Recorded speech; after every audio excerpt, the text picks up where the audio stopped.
So here, Kardama Muni, he is referring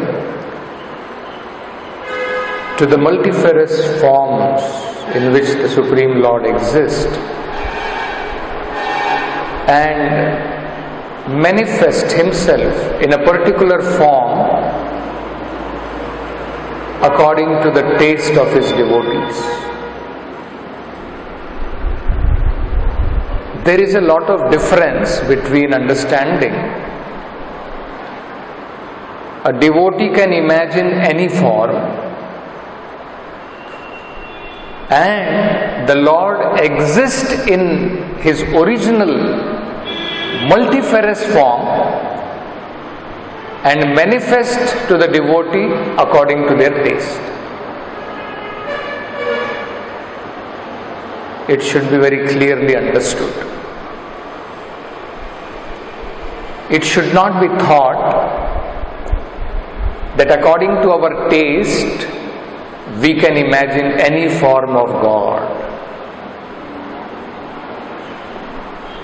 But yes, according to the taste of the devotee, the Lord can manifest because he has multifarious forms. And according to our taste, the Lord can manifest in that particular form.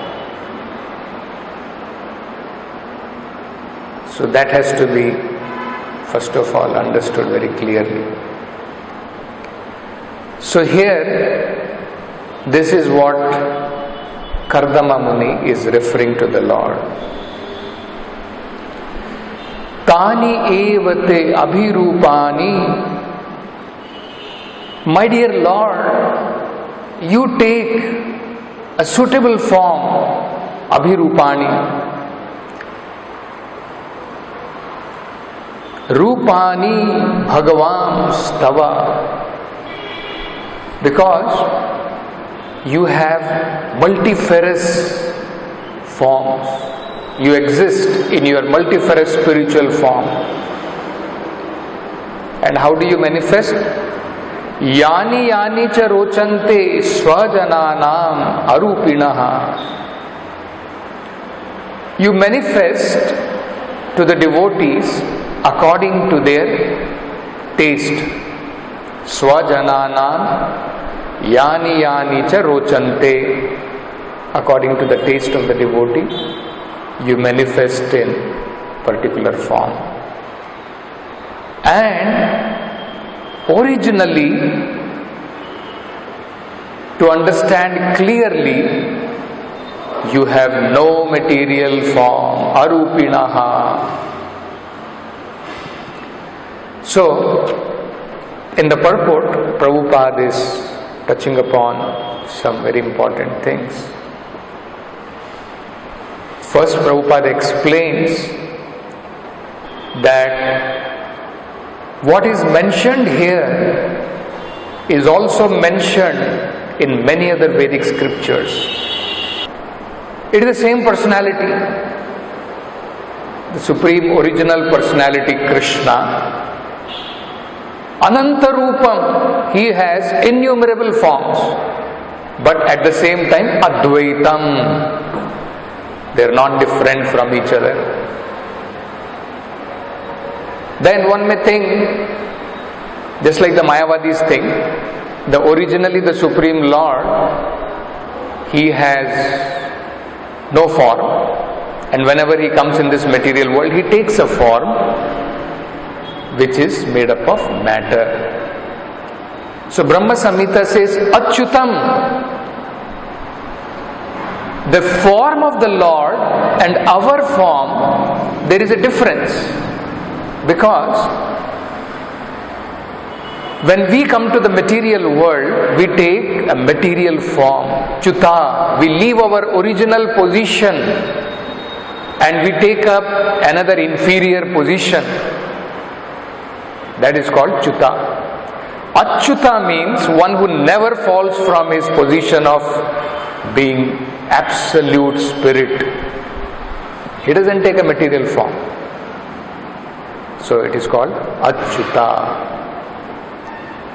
And Anadim means our forms have an origin.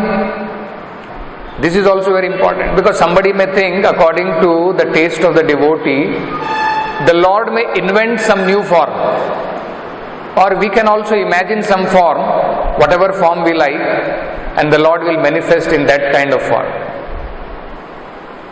Isn't it? No. Anadim. There is no origin like that. There is no material origin. They already exist.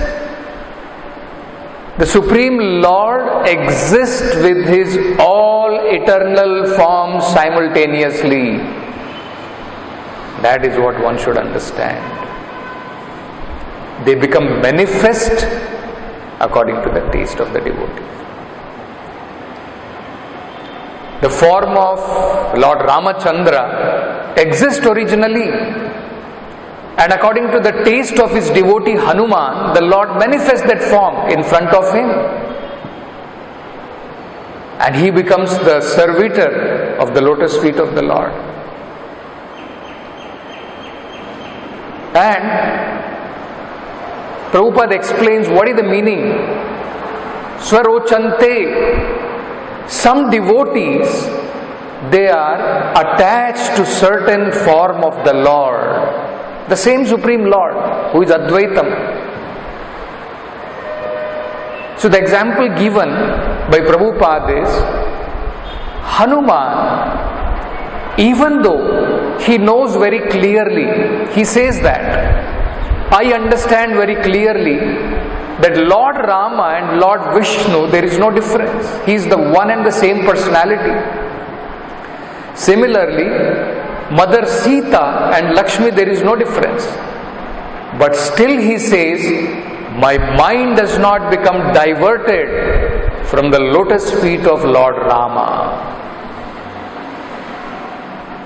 Similarly, we find gopis.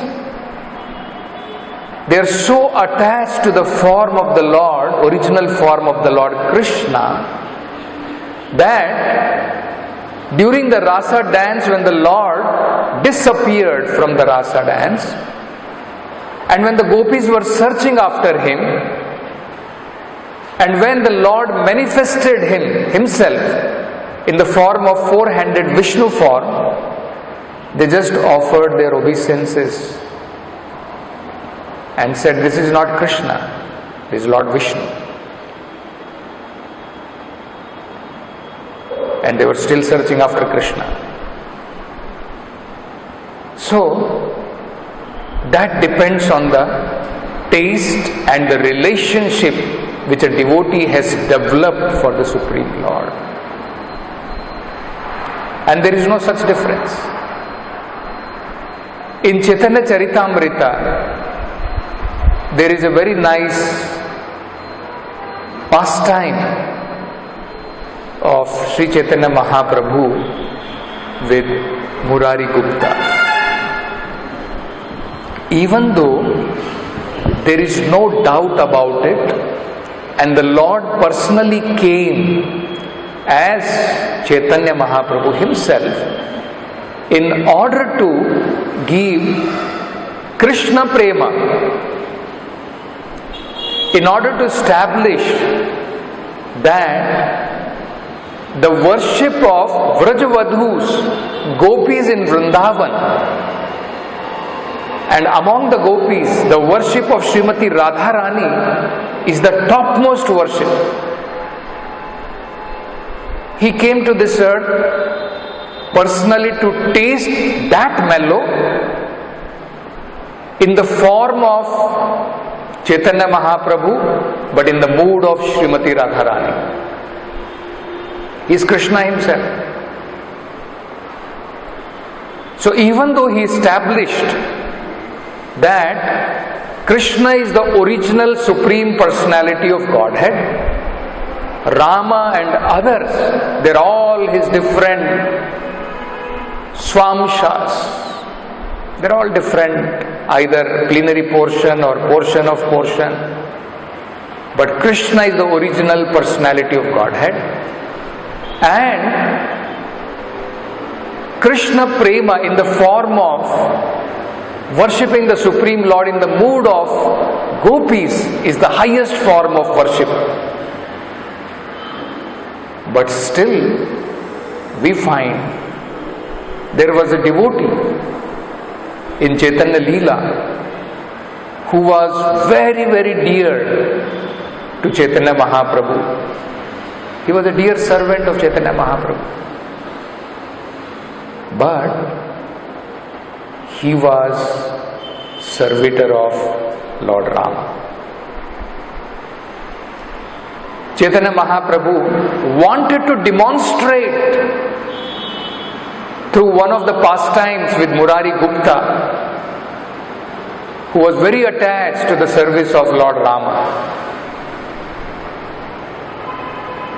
that how, according to the taste and the relationship which a devotee has,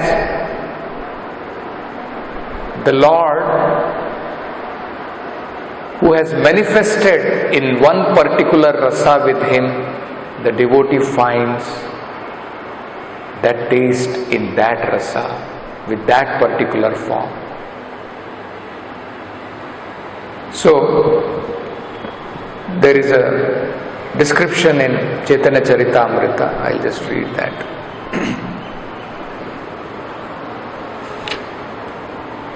Chaitanya Mahaprabhu embraced Murari Gupta and began to speak about his firm faith in devotional service. This was heard by all the devotees. So then Chaitanya Mahaprabhu is explaining about the staunch faith which Murari Gupta has in his devotional service to Lord Ramachandra. Purve ami ihare labhai labara bara parama madhura Gupta Vrajendra Kumara. So Chaitanya Mahaprabhu is saying, previously I induced Murari Gupta again and again to be allured by Lord Krishna. I said to him, my dear Gupta, Lord Shri Krishna Vrajendra Kumar is the supreme sweetness. Swayam Bhagavan Krishna Sarva Amshi Sarva Aishwarya Vishuddha Nirmala Prema Sarva Rasamaya. Krishna is the supreme personality of Godhead, the origin of all incarnations. So Chaitanya Mahaprabhu revealed this to Murari Gupta also. Krishna is the supreme sweetness. Krishna is the supreme original personality of Godhead. He is the origin of all incarnations and the source of everything. He is pure transcendental love itself, and He is the reservoir of all pleasures. Sakala Sadguna Vrindaratna Ratnakara Vidhagda Chatura Dhira Rasika Shekhara. Krishna is the reservoir of all transcendental qualities. He is like a mine of gems. He is expert in everything, very intelligent, sober, and He is the summit of all transcendental humors. Madhurya Charitra Krishnera Madhura Vilasa Chaturya Vaidhagya Kare Yandra Leela Rasa. His character is very sweet. His pastimes are very melodious. He is expert in intelligence, and thus he enjoys all his pastimes and mellows. So these are all the descriptions Chaitanya Mahaprabhu is giving to Murari Gupta to induce him to give up the worship of Lord Rama and rather to take up worship in Krishna. Sei Krishna bhajatumi hoy Krishna ashraya Krishna vina anya upasana mane nahi laya. Then he ordered Murari Gupta, worship Krishna and take shelter of Him. But for His service, nothing appeals to the mind. Ei mata bara bara shuniya vachana amara gaurave kichu free गेला मना. In this way, he heard from me again and again. By my influence, his mind was little converted. Amara kathena kahena ami tomara kinkara, tomara agna kari ami nahi swatantara. Murari Gupta then replied, I am your eternal servant and your order carrier. I have no independent existence. So he was actually a very close associate of Chaitanya Mahaprabhu and servitor of Lord Chaitanya. So he said, actually I am your servant and your order carrier. I have no independent existence. So he could not say no, because he is the servant of the Lord. So he said, I have to carry out your order. Then, etabali ghare gela chinti ratri kale raghunatha tyaga chintaya haila vikale. So after this, Murari Gupta went home and spent the whole night thinking how he would have to give up the association of Raghunatha, Lord Ramachandra. Thus he was overwhelmed. So because Chaitanya Mahaprabhu has given him order that you give up that worship and you take to worship of Krishna. So whole night he was thinking how he could give up the lotus feet of Lord Raghunatha. Kemane chhadiba Raghunather charana Aji ratre Prabhu mora karaha marana. Then Murari Gupta thought the only solution left for me is, because I cannot disobey the order of Chaitanya Mahaprabhu. He has given me the order, and at the same time I cannot give up the lotus feet of Lord Rama. That is also not possible. So he thought, better this night, before I show my face to Chaitanya Mahaprabhu, better I should die. Murari Gupta then began to pray at the lotus feet of Lord Ramachandra. He prayed that death would come that night, because it was not possible for him to give up the service of lotus feet of Raghunatha. Ei mata sarvaratri karena krandana manesh soyasti nahi ratri kaila jagarana. Thus Murari Gupta cried the entire night.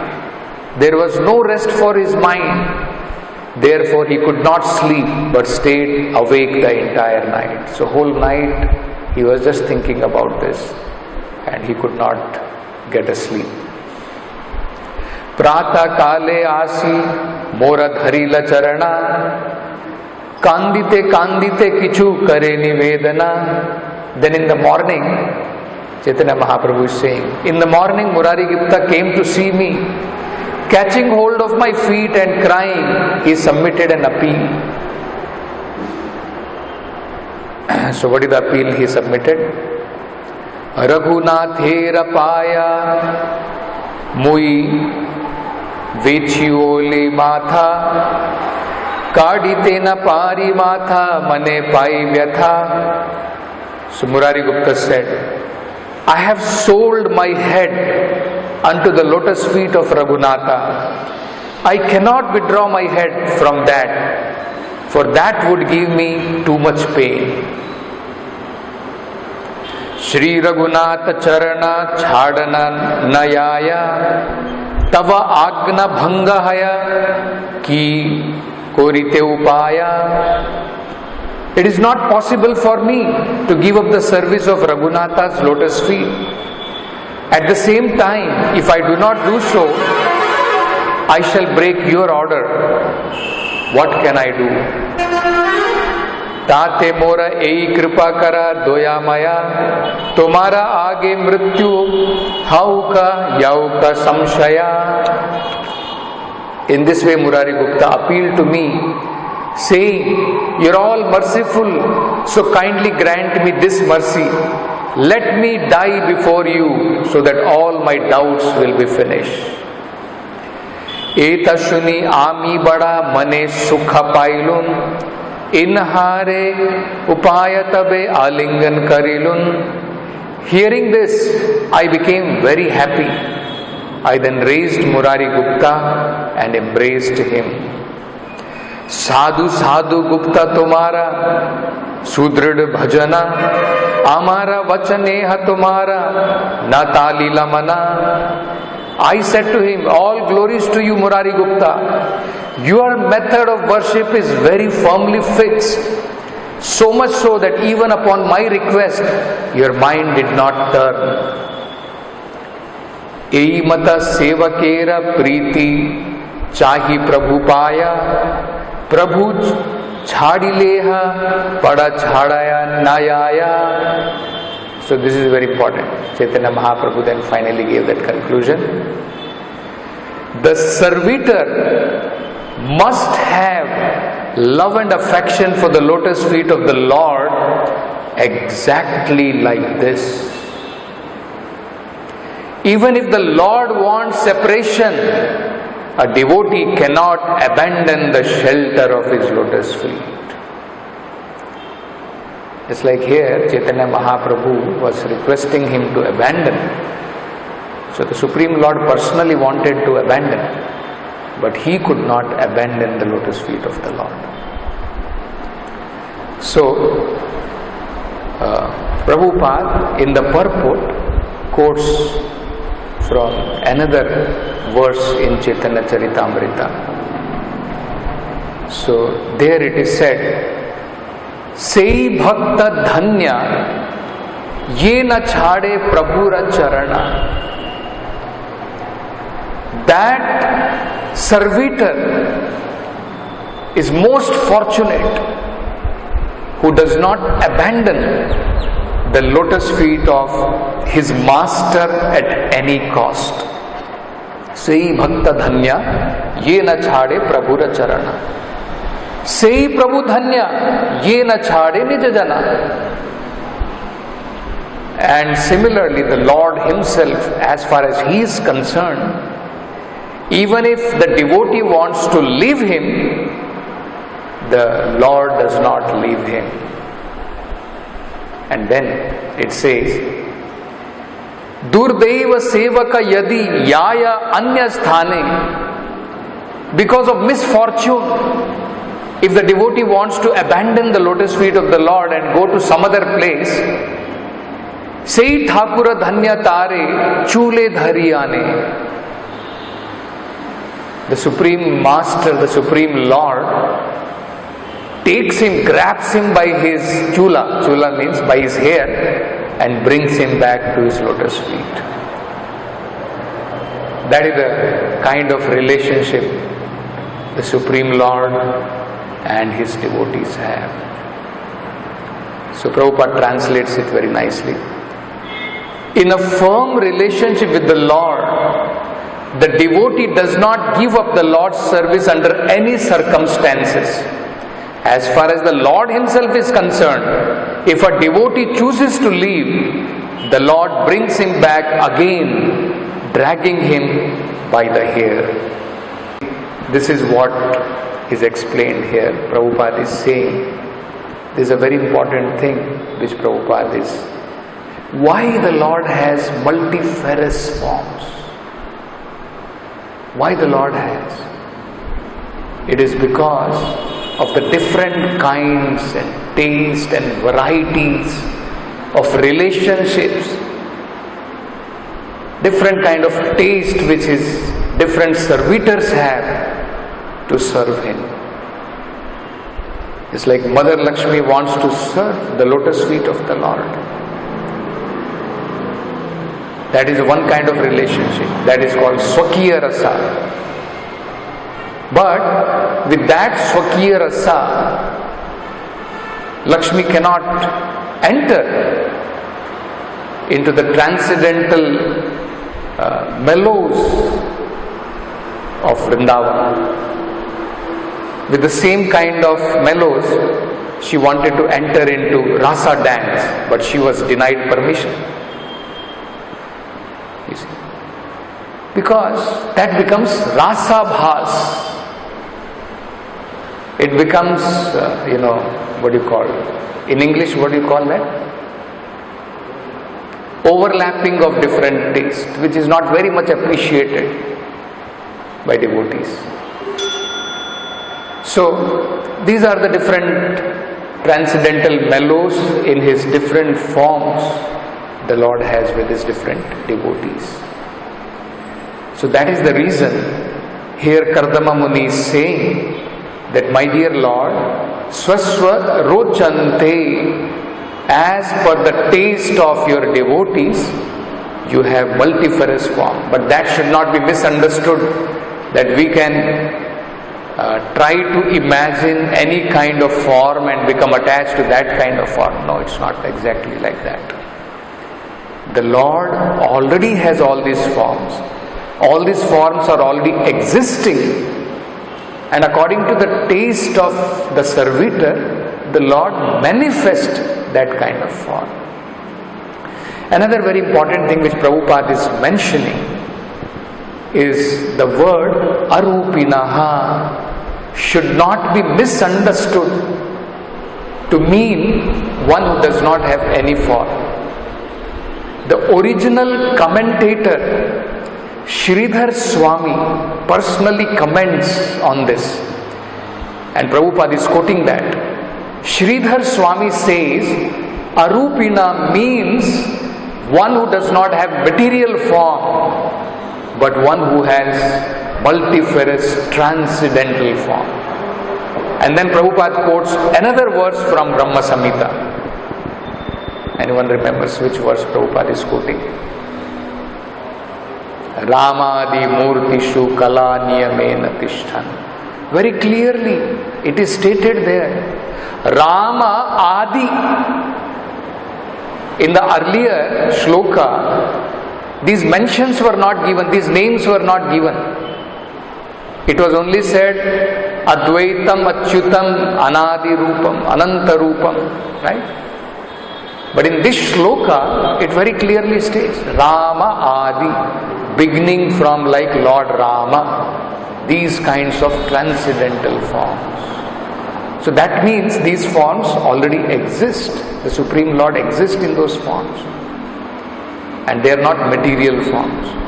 One simple logic Prabhupada gives, very simple logic. If by worshipping any of these forms one becomes transcendental,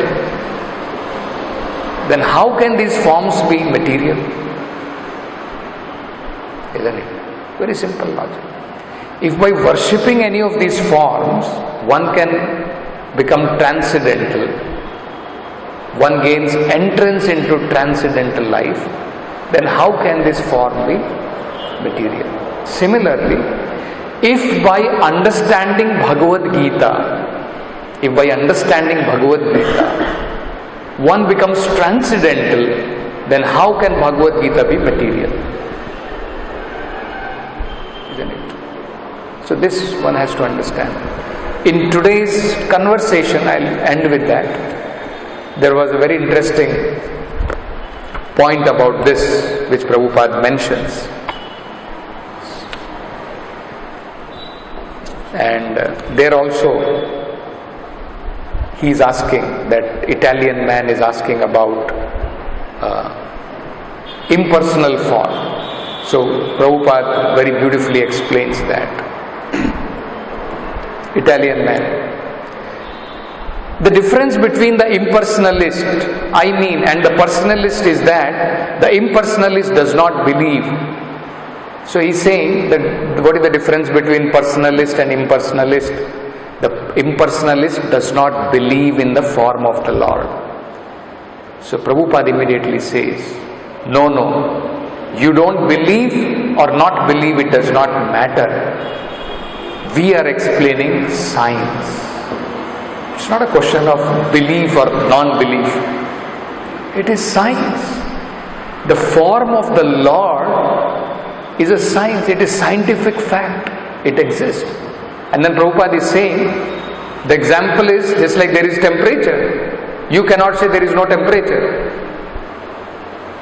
And then Prabhupada is giving a very simple logic, very beautiful logic. Prabhupada is saying, I am breathing. From my breathing, if you get contaminated, and if I am having that contamination, you will also become contaminated and you will get the disease. So Prabhupada starts with this example and then further explains that how actually material elements begin from ether. Ether means from ether comes air. This breathing comes from ether. So very nicely Prabhupada explains. The beginning is Akash. The ether is in the air. The air is in the fire. The fire is in the water. And the earth is in the water. This is the way. And in the earth you will find everything. You will find air, ether, water, fire, everything. Final state, it is ether. Originally. So suppose I am breathing, it is ethereal. But so many things are coming. If I am contaminated, by touching my breathing, you will be contaminated and it will come out as disease. Then Prabhupada is saying, and beyond ether, Italian man is asking, and beyond ether, Prabhupada, same example. The breathing is coming from a person. So the ether is not by itself, isn't it? The breathing is coming from the person. So breathing is impersonal, but it is coming from the person. Similarly, originally God is person. In Bhagavad Gita, everything is explained. From me, I am the origin of everything. Aham sarvasya prabhavaha, mattaha sarvam pravartate. How everything is coming from Him. And if we understand how it is coming, then we have to accept it is coming from the person, not from imperson. Imperson is secondary manifestation of the person. Another beautiful logic and example Prabhupada gives. Anyone remembers? Today's conversation.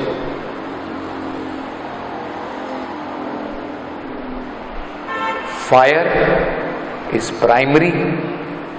Then heat and light is secondary manifestation of the fire. So heat and light, you may not be able to see the form. But originally fire has a form. So similarly, impersonal manifestation, Brahman manifestation is secondary. In that we may not be able to see the form, but primary, from whom that Brahman is coming, that energy is coming, that is a personality. So that's a very interesting logic which Prabhupada is giving. So stop with this. Granth Raj Srimad Bhagavatam ki jai, Jagat Guru Srila Prabhupada ki